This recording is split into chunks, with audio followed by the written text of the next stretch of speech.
Terima kasih Anda masih bersama kami di Kompas Pagi. Saudara, ada informasi dari Satreskrim Polres Cirebon, Kota Jawa Barat yang menggeledah rumah Peggy alias Perong, salah satu terduga pelaku pembunuhan Vina dan Eki di Kecamatan Talun, Kabupaten Cirebon, Jawa Barat. Bersama Polda Jawa Barat, Satreskrim Polres Cirebon menggeledah rumah Peggy untuk mencari bukti-bukti terkait keterlibatannya dalam kasus pembunuhan Vina dan Eki. Penggeledahan berlangsung selama 3 jam. Polisi juga memeriksa 3 orang, antara lain ibu dan 2 adik Peggy.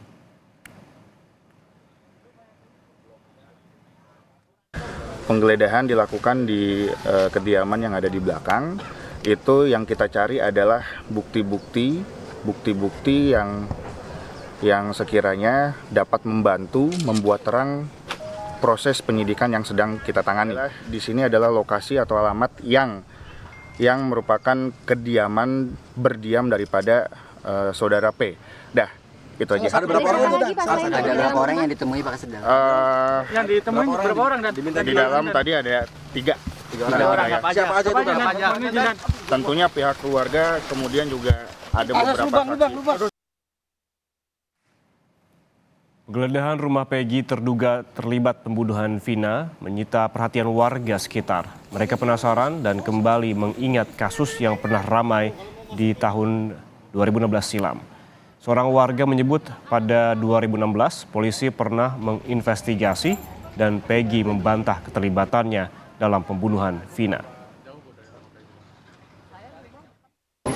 Peggy ini apa kesehariannya? Kerja bangunan Kuli. Di sini kerjanya? kadang-kadang di sini, kadang-kadang di Bandung kan ikut bapak. Kalau ini seminggu ini ikut ke Bandung, ikut datang ke bapaknya lagi.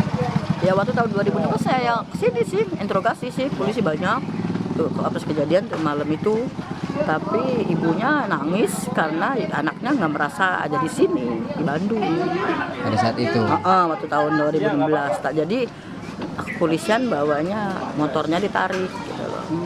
Kata polisinya biar dia keluar, biar dia muncul mungkin, tapi nggak muncul karena Peggy-nya nggak merasa melakukan gitu, karena waktu kejadian Informasi dari ibunya? Kabar penangkapan Peggy alias Perong, satu dari 3 DPO pembunuhan Vina dan Eki, membuat keluarga di Cirebon bahagia. Mereka berharap 2 pelaku lainnya yang masih DPO juga segera ditangkap dan diadili. Hal ini juga diungkapkan oleh pengacara keluarga Vina, Hotman Paris. Selain berterima kasih melalui akun Instagram pribadinya, Hotman Paris mengapresiasi kinerja Polda Jawa Barat usai menangkap 1 dari 3 DPO pembunuhan Vina. Selain itu, Hotman juga meminta agar oknum yang menyatakan kasus Vina adalah kecelakaan tunggal untuk diusut. Terima kasih kepada Polda Jabar. 1 DPO sudah tertangkap oleh Polda Jabar. Baru 1 dari 3. Thanks. Semoga yang 2 lagi dapat. Oknum yang mengatakan bahwa ini adalah kecelakaan tunggal di jalan raya. Mohon segera diproses pidana oknum-oknum tersebut. Karena kalau dibaca BAP-nya itu semua, terang benderang tidak ada kelihatan rekayasa.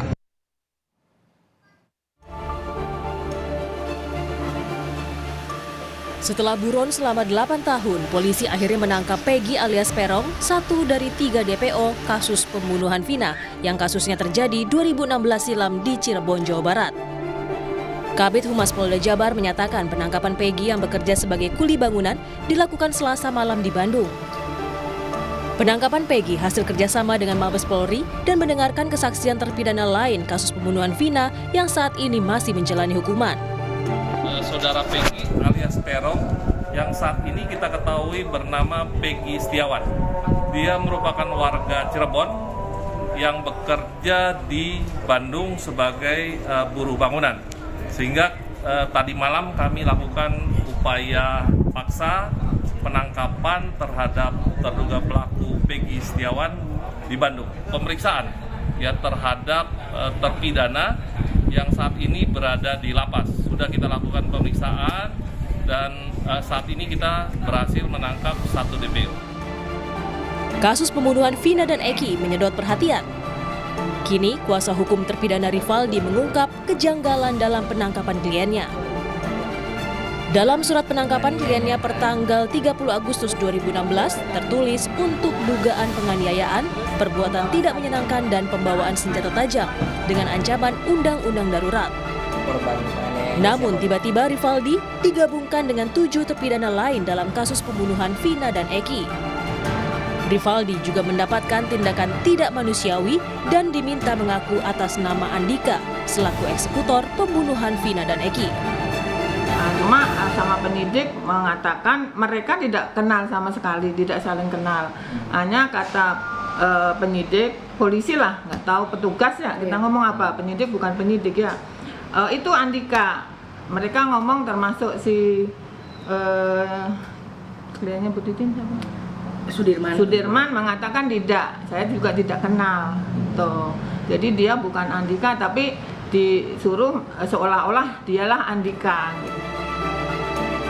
Hingga saat ini, polisi masih melakukan penyidikan ulang dari semua petunjuk, saksi-saksi dan informasi dari warga untuk menangkap 2 buronan yang tersisa. Tim Liputan, Kompas TV.